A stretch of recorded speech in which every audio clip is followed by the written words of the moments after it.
জমিয়তুল ফালাহ ময়দানের মধ্যে আমরা বসবো ইনশাআল্লাহ। এটা কোনো বিষয় না। আপনাদের যত একজন একজনকে জবাব দিবে এটা বিষয় না। আপনাদের যত হুজুর কমি অঙ্গন সহ আহলে হাদিস সহ যত হুজুর আছো যারা মিলাদুন নবীকে বেদা দেবে, আপনারা সবাই একত্র হয়ে বসুন, আমরাও সবাই একত্র হয়ে বসি। আজ জীবনে তার বেদাত নিয়ে আর কেউ না বলি, এটা একটা সমাধান হয়ে যাবে।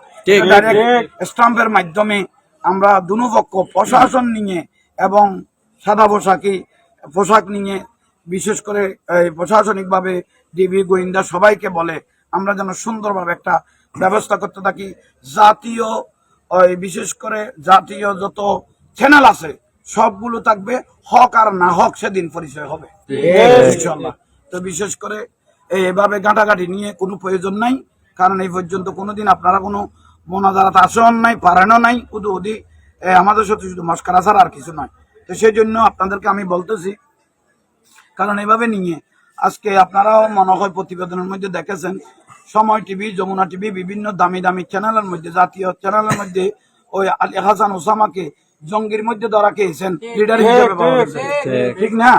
তো সেই জন্য আপনি যে একজন জঙ্গি লিডার, তো সেই জন্য আপনি যে বলেছেন 1000 আমাকে কল দিয়েছেন, কথাটা মিথ্যা নয়। কারণ আপনার ছেলেগুলো আমাকে যে হুমকি দিয়েছেন, আপনি যে আগে জঙ্গি ছিলেন, জঙ্গি লিডার ছিলেন আমি দেখি নাই, কিন্তু আজকের প্রতিবেদনে দেখতেছি আপনি এখন জঙ্গি। এখন আমার রাস্তাঘাটে পর্যন্ত সমস্যা হচ্ছে।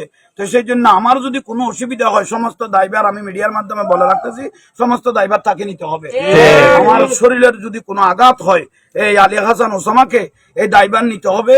কারণ ও যে জঙ্গি ছিল আগে আমি জানতাম না, কারণ বাংলা ভাই এবং শেখ আব্দুর রহমান তারা জঙ্গি সংগঠনের একজন বলে সদস্য লিডার, এই আলী হাসান ওসামা। তো সারা সুচচ্চ জেলার মধ্যে কি মেরেছিল, বোমা মেরেছিল। তার মধ্যে আদালত ফারার মধ্যে একজন ওই ম্যাজিস্ট্রেট পর্যন্ত, ওই উকিল পর্যন্ত মানে মার্ডার হয়েছিল এই টাইমের মধ্যে। তো সেজন্য আমি সতর্কবাণী দিচ্ছি, যারা আমাকে কল দিয়েছেন আপনাদের রেকর্ডগুলো আমরা রেখেছি, আমাকে যে হুমকি দিয়েছো তাদের রেকর্ডগুলো রেখেছি। কারণ ও জঙ্গির সাথে যখন তোমরা তাল মিলিয়ে আমাকে হুমকি দিচ্ছ, অপেক্ষা করো, আমি আইনি প্রক্রিয়ার মাধ্যমে এগুলো সবগুলো ব্যবস্থা করবো ইনশাআল্লাহ। আল্লাহ প্রত্যেককে কবুল করুক। আমার হযরত কিবলার দরবারে আমরা দোয়ার জন্য আসছি, আল্লাহ প্রত্যেককে কবুল করুক, আমিন আমিন। যারা আশিকি ভাই আছেন আমরা প্রত্যেককে কবুল করুক, আমিন আল্লাহুম্মা আমিন। রব্বানা যালামনা আনফুসানা ওয়া ইল্লাম তাগফির লানা ওয়া তারহামনা লানাকুনান্না মিনাল খাসিরিন। আল্লাহ আমাদেরকে তুমি কবুল করো। ওসু ভান্ডারের ছিলা, বাবা ভান্ডার ছিলা, দেলামানের ছিলা, আলে ভান্ডার ছিলা, আমাদেরকে কবুল করো। যুগে যুগে নবী রাসূল সাহাবা শুহাদা আলেম ওলামা পীর বুজুর্গ ওলি আবদাল পৃথিবীর মুমিন মুমিনা প্রত্যেকের রুর মধ্যে পৌঁছে দাও আল্লাহ।